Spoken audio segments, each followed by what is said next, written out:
Hello masters welcome to Ajay talks Telugu. నేను మిజిల్. ఈ video వచ్చేసి మనకు Amardeep aggression, Amardeep misbehave, Amardeep miss point, miss understandings ఇవన్నీ మనం అయితే మాట్లాడుకుందాం. ఇక్కడ ముందుగా మనకి జూడీ సభ్యులు శుభశ్రీని బెస్ట్ పర్ఫార్మర్గా సెలెక్ట్ చేసి థర్డ్ కంటెండర్గా అయితే సెలెక్ట్ చేశారు. ఎప్పుడైతే కంటెండర్గా సెలెక్ట్ చేశారో అక్కడ వచ్చింది అసలైన ప్రాబ్లం. సో అమర్దీప్ లేసి క్వశ్చన్ చేయడం అనేది జరిగింది జూడీ సభ్యులకి. సో తనలో మీకు నచ్చిన పాయింట్స్ ఏంటి, నాలో నచ్చిన పాయింట్స్ అనేది. సో ఇక్కడ జూడీ సభ్యులు క్లియర్గా చెప్పచ్చు, చాలా పాయింట్స్ ఉన్నాయి. అంటే అమర్దీప్ ఏదైతే డ్రెస్ సెన్స్ వేసుకున్నారో అది అంటే చాలాసార్లు చూసినాం మనం, బయట కూడా డాన్స్ పర్ఫార్మెన్స్లో కానీ చాలా దగ్గర అయితే చూసాం. సో ఒక అమ్మాయి అబ్బాయిగా గెటప్ చేయడం అనేది.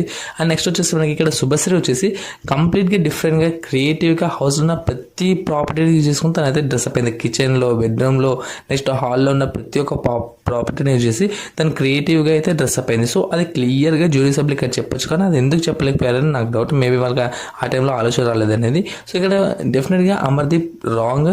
అంటే జెలసీ ఎందుకు పక్కన వాళ్ళు సెలెక్ట్ చేస్తే విష్ చేయొచ్చు కదా. సో మీకు